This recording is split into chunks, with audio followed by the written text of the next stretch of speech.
Hi my name is Milap Gupta and you are watching me on my YouTube channel MG entertainment. दोस्तों आज का ये video बहुत ही ज्यादा इंटरेस्टिंग है क्योंकि यहां पर मैं आपको बताने वाला हूं एनआईओएस अप्रैल 2022 की बिग न्यूज।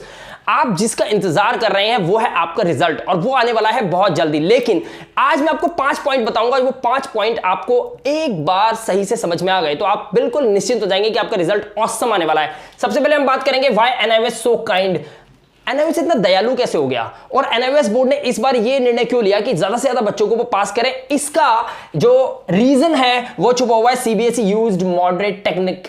अब ये मॉडरेट टेक्निक कौन सी यूज करी है सीबीएसई ने, मैं आपको अभी इस वीडियो में बताने वाला हूं और इसी के आधार पर एनआईओएस बोर्ड इस बार काइंड हुआ था और आपको सब कुछ बताऊंगा। मीटिंग में जो जो बातें हुई हैं सारी आपको बताने वाला हूं, ध्यान से सुनिएगा।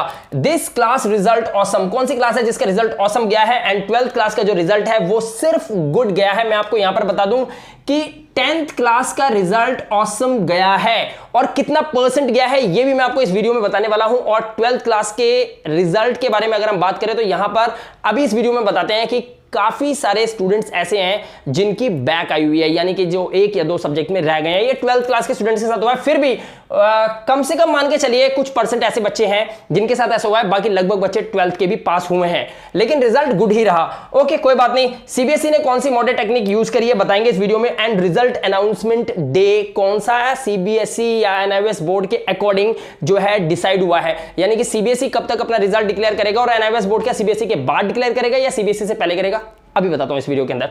सबसे पहले हम बात करते हैं कि एनआईओएस बोर्ड इतना काइंड क्यों हुआ, लेकिन इसको समझने से पहले आप ये समझिए पॉइंट नंबर 4, ये बहुत इंपॉर्टेंट है। CBSE used moderate technique. ये मॉडरेट टेक्निक क्या होती है आपको पता है? सीबीएसई ने अपने ऑफिशियल वेबसाइट पे ये डिक्लेयर कर दिया। देखिए आप ये कहेंगे कि सर इतनी सारी बातें आपको न्यूज चैनल से मिलती हैं, जो भी न्यूज आप लेकर आते हो मीटिंग में से लेकर आते हो, सर एनआईओएस बोर्ड इसको नोटिफिकेशन ऑफिशियली क्यों नहीं देता? तो मैं आपको बता दूं कि एक सवाल का जवाब दे दो आप मुझे कि ये बताइए पूरे हिंदुस्तान में, हमारे पूरे इंडिया के अंदर सबसे बड़ा बोर्ड कौन सा है? तो महाराष्ट्र बोर्ड सबसे बड़ा हो सकता है, लेकिन हम दिल्ली की बात करें या दिल्ली एनसीआर की बात करें या हम उसकी बात करें जो इंडिया का सबसे बड़ा बोर्ड है, तो वो है, आप ही बता दो, वो यही बोर्ड है सीबीएसई। ये बहुत ही ज्यादा, इसमें बहुत कई लाख बच्चे 25-25, 50-50 लाख, 40-40 लाख बच्चे हर साल इसके अंदर एडमिशन लेते हैं सीबीएसई के अंदर। अब जरा एक बात सोच के देखिए कि सीबीएसई सबसे बड़ा हुआ तो पहला निर्णय तो सीबीएसई को ही लेना चाहिए ना। सीबीएसई ने ऑफिशियली वेबसाइट पे ये बात निकाल दिया कि हम इस बार बच्चों को मॉडरेट टेक्निक से पास करेंगे। पहली चीज, सीबीएसई ने साफ कहा कि हम 10th क्लास के किसी भी बच्चे को फेल नहीं कर रहे। अब सोचिए कितना बड़ा निर्णय है। अगर कोई बोर्ड ये बोलता है कि मैं 10th क्लास के किसी बच्चे को फेल ही नहीं करूंगा तो इसका मतलब है कि 10th क्लास के लगभग सभी स्टूडेंट्स पास हैं। अब पता है फेल कौन होगा? फेल वही स्टूडेंट होगा जो पेपर में खुद ही लिख कर आया होगा कि मुझे फेल कर दो। अदरवाइज बहुत ही ऑसम रिजल्ट आने वाला है इस बार सीबीएसई का भी और साथ में एनआईओएस बोर्ड का भी। यहां वो भी आएंगे, पहले इसको कंप्लीट करते हैं। जिन बच्चों ने पेपर में क्वेश्चन आंसर्स सारे किए हैं, लगभग किए हैं, आसपास भी किए हैं, तो उनको उसमें कुछ मार्क्स एक्सीड करके दिए जा रहे हैं। अगर कोई बच्चा कम क्वेश्चन के आंसर्स भी अटेम्प्ट करके आया तो उस बच्चे का, ये मैं सिर्फ सीबीएसई का नहीं बता रहा, ये मैं एनआईओएस बोर्ड का भी बता रहा हूं, बड़े ध्यान से सुनो। अगर कोई बच्चा क्वेश्चन का आंसर लिख के आया है, आंसर थोड़ा सा मैच कर रहा है, क्वेश्चन से रिलेटेड है, एटलीस्ट लिख कर आया हुआ है, लेकिन क्वेश्चन कम अटेम्प्ट किए हैं, जिसकी वजह से हो सकता है कि उस बच्चे के 33 ना बन रहे हो, 28 बन जाए, 25 बन जाए, तो ऐसे बच्चे को कुछ मार्क्स देकर पास कर दिया गया है। यह हुआ है 10th क्लास के बच्चों के साथ, इसलिए इनका रिजल्ट ऑसम हो गया है। लेकिन 12th क्लास के साथ ऐसा क्यों नहीं किया है और 12th क्लास के बच्चों को क्यों पास फिर भी करने की कोशिश की गई है यह भी बताता हूं। देखिए मॉडरेट टेक्निक यूज करिए, यही वजह है। और सीबीएसई के स्टूडेंट्स जो है लगभग काफी सारे स्टूडेंट्स इस बार पास होंगे, रिजल्ट बहुत अच्छा आने वाला है सीबीएसई का। जब ये बात सीबीएसई को कही गई तो किसी ने तो सीबीएसई को कही होगी। सीबीएसई बोर्ड कौन है? सीबीएसई बोर्ड जो है उसमें हम जैसे लोग ही तो काम करते हैं, हम जैसे टीचर्स ही तो काम करते हैं और उनको भी हिदायत दी जाती है पीछे से। एजुकेशन मिनिस्टर्स जो होते हैं, बड़े बड़े मिनिस्टर्स होते हैं, वो बैठ के डिक्लेयर करते हैं कि आप ऐसा करिए, क्योंकि बच्चों की क्लास नहीं हो पाई थी। स्कूल्स जो कभी 8-8, 10-10 घंटे खुलते थे, हम भी स्कूल गए थे। अगर आप पेरेंट्स हैं तो आपको ही पता होगा स्कूल कैसा होता है, पाठशाला कैसी होती है, वहां पे किस तरह से बच्चों को एजुकेशन दी जाती है। लेकिन इस बार कहां हुई एजुकेशन? इंडिया में पिछले 2-3 साल से एजुकेशन हो ही कहां रही है? सब यूट्यूब पे, टिकटॉक पे, यहां सब लगे हुए हैं, बच्चे मोबाइल चलाते रहते हैं, टाइम उनके पास पढ़ने के लिए उनका वो माहौल ही नहीं बन पाया कि बच्चों को पढ़ाया जाए। पेरेंट्स बच्चों पे भी ध्यान देंगे, अपने घर पे भी ध्यान देंगे, और भी चीजों पे ध्यान देंगे। चलो मैं ट्रैक पे आता हूं सीधे कि बच्चों की पढ़ाई सही से नहीं हो पाई, जिसकी वजह से हर बोर्ड यही चाहता है कि बच्चे पास ज्यादा से ज्यादा। अगर हार्ड चेकिंग कर दें या बिल्कुल वैसा कर दें जैसे मतलब पहले स्कूल के अंदर होता था, तो बच्चा कोई पास ही नहीं हो पाएगा, रिजल्ट तो चला जाएगा 24%, 25%। ये सिर्फ एनआईओएस बोर्ड का नहीं, सीबीएसई का बता रहा हूं, ये ऐसा रिजल्ट। और अगर ऐसा रिजल्ट चला गया तो आपको पता है इंडियन इकोनॉमी कहां जाएगी आने वाले 2-3 साल के बाद। ये जो 12th क्लास के स्टूडेंट्स हैं ना, यही भविष्य होते हैं। इकोनॉमिक्स आप पढ़ते हैं तो आपको बहुत अच्छे से पता होगा। ये 12th क्लास के जो स्टूडेंट्स हैं, जो पास करके आगे जाएंगे, यही तो कोई ना कोई बिजनेसमैन बनेगा, कोई कहीं पे सर्वेंट बनेगा, कोई गवर्नमेंट जॉब के लिए अप्लाई करेगा। तो यही तो हमारी इंडियन इकोनॉमी है।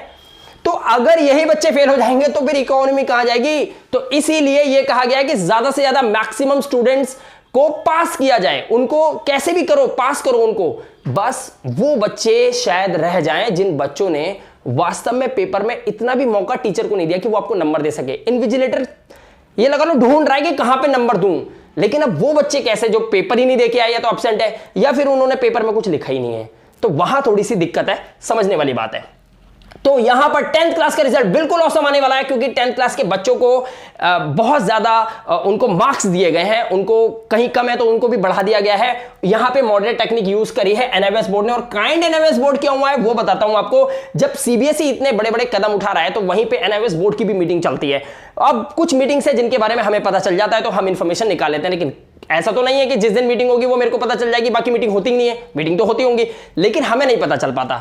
तो हमें जो सूत्रों से या जानकार से जो हमारे पास नॉलेज मिल जाती है, भाई हर चीज में पैसा लगता है, पता कर लेते हैं हम भी। और पता जब कर लेते हैं तो अब हम आपको वीडियो बना के बता देते हैं कि ऐसा ऐसा है। एनआईओएस बोर्ड ने ये काइंडनेस क्यों दिखाई है मैं आपको बताता हूं। काइंडनेस जो है वो इसीलिए दिखाई है क्योंकि बच्चों के पास बुक्स नहीं पहुंची थी। और एनआईओएस बोर्ड का रिजल्ट, सीबीएसई अपना रिजल्ट बहुत ऊंचा करने वाला है। उसने ऑफिशियल नोटिफिकेशन निकाल दिया कि हम बच्चों को बहुत अच्छे मार्क्स देंगे, सारे बच्चों को पास करेंगे। एनआईओएस बोर्ड फेल कर देगा तो ये एनआईओएस बोर्ड जो सीबीएसई अभी थोड़ा बगल है 19-20 है तो वो भी और कम हो जाएगा। एनआईओएस बोर्ड में तो कोई एडमिशन भी नहीं लेगा ये सोच के कि यहां तो यार बच्चे फेल ही हो जाते हैं, इससे बढ़िया तो हमारा सीबीएसई था। इसीलिए एनआईओएस बोर्ड ने डिसाइड करा कि हम भी उसी टेक्निक से बच्चों का पेपर चेक करेंगे जिस टेक्निक को अदर बोर्ड्स यूज कर रहे हैं।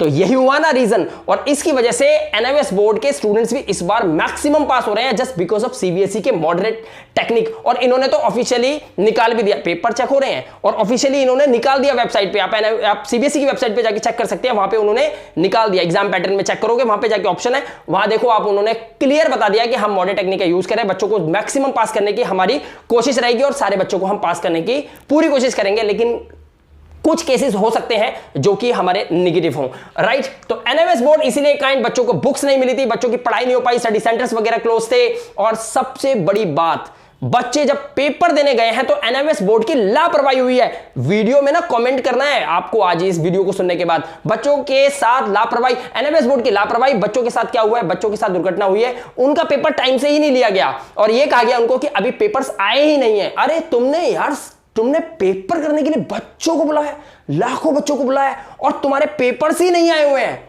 ओ माय गॉड, मतलब जिंदगी में पहली बार मैंने अपनी इस उम्र तक पहली बार ये हादसा सुना हुआ। ये हादसा ही है, ये एक्सीडेंट से भी कोई कम नहीं है किसी के करियर के साथ खेलना। तो यहां पर हम कह सकते हैं एनआईओएस बोर्ड ने बहुत काइंडनेस दिखाई है। ओके, अब मैं 12th क्लास के बारे में अगर बात करूं कि 12th क्लास का रिजल्ट ऑसम क्यों नहीं गया। आपको पता है आपका रिजल्ट मीडियम से भी कम है, तभी ये गुड लिखा हुआ है मैंने यहां पर। आपका रिजल्ट कोई ज्यादा अच्छा तो नहीं है, लेकिन फिर भी मैं आपको बता दूं कि आपका रिजल्ट जो बन रहा है 47% स्टूडेंट्स पास का बन रहा है इस वक्त जो देखा गया है। क्योंकि अभी जो लास्ट में 1-2 पेपर चेक होने के लिए रह गए थे उसमें भी काफी सारे बच्चों ने बहुत गड़बड़ी की हुई है। तो रिजल्ट जहां थोड़ा सा मैं उम्मीद कर रहा था कि थोड़ा ऊपर जाएगा तो ये और थोड़ा डाउन हो गया। ये 47%, यानी कि हर 100 में से सिर्फ 47 बच्चे पास। लेकिन आप सोच के देखिए, जब 100 में से 33 वाला पास होता है तो आप बड़े खुश हो जाते हो कि 33 तो आ गए। तो सोचो हर 100 में से 47 बच्चे पास हो रहे, तो मेरे को यहां पे गुड लिखना चाहिए कि नहीं लिखना चाहिए। अब ये 47% आप हो या नहीं हो ये मुझे नहीं पता, बस ये कैसे पता करेंगे। तो ये आपको पता है क्योंकि आप पेपर करके आए हो। तो यहां पर हम बात करेंगे 10th क्लास के बच्चे, तो बिल्कुल निश्चिंत हो जाएं, वीडियो को लाइक जरूर कर देना। और 12th क्लास के बच्चे भी उम्मीद लगा सकते हैं कि है शायद आप भी इन 47% में से हो। इसके अलावा मैं आपको बताऊंगा रिजल्ट अनाउंसमेंट डेट। देखिए, रिजल्ट अनाउंसमेंट जो डे है वो अभी तक एनआईओएस बोर्ड ने डिसाइड नहीं किया है। मीटिंग के अंदर बात हुई थी, लेकिन उन्होंने कहा इसके बारे में तो हम बात ही नहीं कर सकते। क्यों? क्योंकि पहले सीबीएसई का एक पीछे से एक पैटर्न निकलता है। सीबीएसई बताता है कि हम अपना रिजल्ट लगभग कब डिक्लेयर करेंगे, उसके अकॉर्डिंग सारे कॉलेजेस में एडमिशन होते हैं, पहले सीबीएसई के बच्चों के, उसके बाद एनआईओएस के बच्चे जाते हैं कॉलेज में एडमिशन लेने के लिए, ये सब होता था।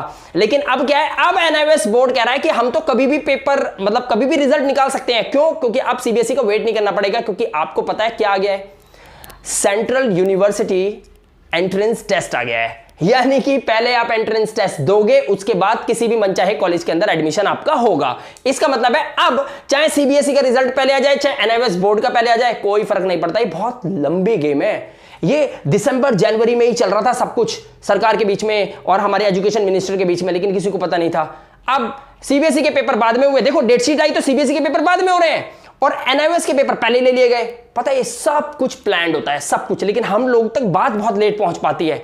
इतनी पहुंच मेरी भी नहीं है, तो इसी वजह से अब एनआईओएस बोर्ड अपना रिजल्ट कभी भी निकाल सकता है, क्योंकि सीबीएसई के तो पेपर चेक हो रहे हैं, फिर कब जाके मॉडरेट टेक्निक पूरी यूज होगी, फिर बच्चों का और फिर ज्यादा उसमें इवैल्यूएशन किया जाएगा, इवैल्यूएशन मेथड यूज करेंगे, फिर कहीं जाके बच्चों का रिजल्ट निकलेंगे। एनआईओएस बोर्ड इतने दिन थोड़ी रुकेगा। तो आपका रिजल्ट अप्रोक्सीमेटली जो मैं बता रहा हूं कि आपका रिजल्ट जून के 15 तारीख से पहले पहले कभी भी आ सकता है। मैं तो कहता हूं हो सकता है कल डिक्लेयर कर दें, लेकिन एग्जैक्ट डेट तो मुझे भी नहीं पता है। I'm really very sorry for that, but I didn't know that when NIOS board is going to give your result. But जैसे ही कोई इंफॉर्मेशन इससे रिलेटेड आएगी मैं आपको जरूर बताऊंगा। लेकिन यहां पर एक बात और बता दूं दोस्तों, अगर आप इस चैनल पे नए हो ना तो इसको सब्सक्राइब करे बिना मत जाना आज, और बेल आइकन बटन को प्रेस कर लेना, क्योंकि अगली जो वीडियो मैं डालने वाला हूं ना आप लोगों के लिए, ओ माय गॉड, वो वीडियो देखने के बाद ना आपके दिमाग के भट्टे खुल जाएंगे एकदम। मतलब अभी ना थोड़ा धुंधला है कि पास हूं फेल हूं, क्या है क्या बताया गया है, मैं कह रहा हूं उसके बाद ना आपकी नजर ऐसी हो जाएगी, आपने जो पेपर किए है ना और मेरी उस वीडियो को देखने के बाद ना आप क्लियर समझ जाओगे कि आपके साथ होने क्या वाला है। आप ऑसम रिजल्ट में है, थोड़ा कम है, एवरेज है, या अगर आप 12th क्लास के स्टूडेंट हैं तो आपका रिजल्ट गुड है, इसी 47 में आ रहे हो आप, उस वीडियो में आपको सब कुछ क्लियर पता चल जाएगा। बताऊंगा सब कुछ यहीं, तो उस वीडियो को कौन देखेगा, इसलिए थोड़ा सा वेट कीजिए। मैं जल्द आपको बताऊंगा आपके रिजल्ट का फाइनल डेट क्या डिसाइड होने वाला है, और साथ में यह भी बताऊंगा कि आपको कैसे ट्रांसपेरेंसी मिल जाए कि आप पास हो या फिर। मिलते हैं अगली वीडियो में, तब तक के लिए अपना ध्यान रखिए, सुरक्षित रहिए। Thank you very much and have a good day.